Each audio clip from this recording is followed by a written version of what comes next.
It's safe to say none of us were expecting this. A new standalone Elden Ring game, Elden Ring Nightreign. Holy shit. Now last night when I was watching this, I just couldn't believe my eyes. Like, they literally just showed the nameless king. It's him, the hair, the sword sphere, the dragon, and the lightning. Bruh, it's him. And then they showed the firekeeper. Oh my god, I cannot believe it, bruh. Now, I just want to show you this new interview with the new director of this game, Ishizaki. This will answer a lot of your questions, let me tell you this. So, everybody has that one question in their mind. Is this Elden Ring 2, it's a totally different sequel, or it's a prequel? Well, IGN did ask this exact question. Does the lore of Nightreign tie into the stories of Elden Ring or Shadow of the Earth Tree, or even a possible Elden Ring 2? Or is it a completely standalone game? Ishizaki replied, "We'd like fans to think of Nightreign as a Elden Ring spin-off. First and foremost, the story is completely separate and parallel to the world of Elden Rings. If you had to tie it in some way, we had the events of Shattering in the original game. After the events of the Shattering, this is a completely separate branch. This is a totally different timeline, bro. We understand that there's a great deal of emotional attachment to the story of Elden Ring that a lot of fans have, so we didn't want to encroach on that too much. We wanted it to coexist with the existing story." But he does say it happens after the events of the Shattering, so it just branches into a totally new, different timeline, I guess. Now listen to this. There's this another interesting thing that came up in the interview, and this is going to be super mind-boggling for you guys. The interviewer asked, will any of the strong enemies that appeared in Elden Ring make an appearance? Ishizaki replied, yes, the enemies during the day are basically the enemies from Elden Ring. The bosses from Elden Ring also appear. In particular, the demigods are strongly connected to the story of Elden Ring, so I'll keep it a secret from here on out. And here is where the interesting part comes. Enemies from the Dark Souls series will also appear, but only a little. But that's why we saw it's the real nameless king. That kind of makes me excited about this. Who else would be there? And why does this happen? They are drawn from another world due to the influence of the King of Night, the original villain. Now that actually is interesting. Who is the King of Night? And what does he mean by the original villain? Was he supposed to be the villain in the main game, or he's the original villain of this game? I'm not entirely sure. King of Night does sound like a really cool name, and this guy seems pretty serious. So what is this game actually about? A basic gist is that it's a roguelike game. You spawn, the map gets smaller and smaller like Fortnite Battle Royale. You collect stuff, you get experience, and you kill the bosses during the nighttime. In Ishizaki's words, Elden Ring Nightreign is an online cooperative survival action game in which 3 people aim to survive for 3 days with a different game cycle than ever before. You can enjoy the robust combat that is characteristic of Elden Ring through team play. So basically what happens is you choose a boss that appears on the 3rd day and challenge it with 3 people.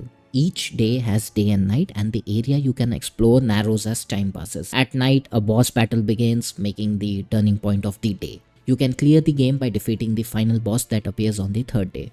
By the way, for all you solo warriors, yes, you can play it as a standalone single player game, but he did say this game is designed to be played by 3 people and is difficult enough to be challenging even with 3 people, so please bear that in mind. But it's possible, guys. There's also another interesting fact he told. So the interviewer asked, is this going to be just like Elden Ring? It's going to be just like Elden Ring, but it's slightly different. For example, when you encounter an enemy on the road, in the past it felt like a wall has appeared in front of you. But in this game, it feels like I found a prey to strengthen my player. Let's defeat it. Okay, that sounds kinda cool.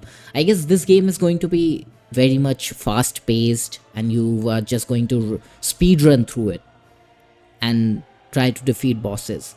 This game also seems kinda small to me. Like, this doesn't look like I'll pay $60 for the game, and it feels like I'll just complete it in one day, so I am not sure how much game there is to play. But this is from software. I trust in them wholeheartedly. This is going to be amazing. Elden Ring Nightreign also does look to me like an experiment, which From Software always like to do with their games. Like Sekiro was an experiment or just a basic type of game, but it was just too good. This seemed like that kind of game. I'm pretty sure From Software is cooking a totally new IP or something. So what happens when you die? Do you keep the experience or do you start from level 1? Well, the answer is simple. It will be reset every time you start with the initial equipment and level 1. So it's basically that kind of roguelike game. You guys are probably understanding it more now. Should you move together with your allies or you can spread out and play alone? Well, depending on your playstyle, you can play however you want. You can explore all alone, and during the night time you can just group up with your team, be even extra stronger if you want. At the end of the day, you have to group up and fight the boss all together. But during the day, even if you spread out, the runes obtained when defeating an enemy are given to each member of the party. So yeah, I guess it would work perfectly. You can do whatever you want. By the way, for all you people who invade my world and kill me and ruin my day, yeah, there is going to be no PvP in this game.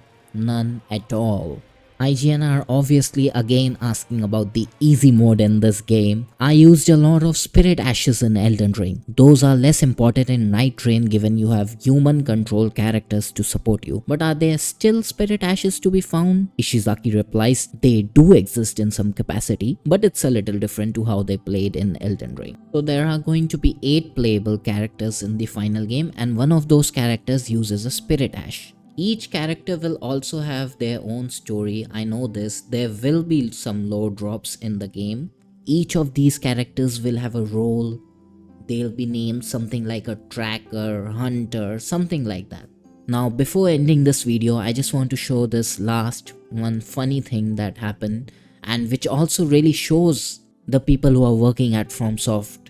The IGN interviewer asked, "Do you think it's risky at all at this point to launch a new multiplayer game, given other recent failures like Concord or Suicide Squad?" Ishizaki replied, "We don't tend to look at the industry and base our game design on a concern on what's going on in that sort of more general sense. We feel like if we are making something we are passionate about, and that we want to make and that we enjoy playing, we trust the users will share in that experience and hopefully enjoy it as well." Also, we want to be clear that Nightreign is not like a live service game.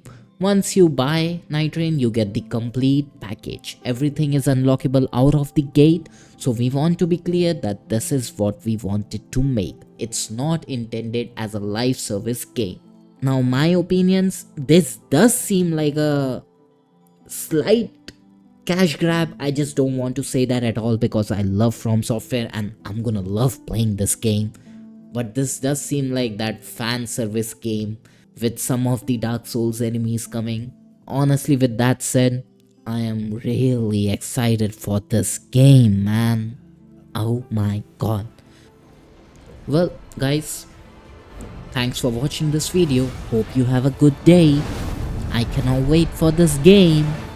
Band together and prepare to claim.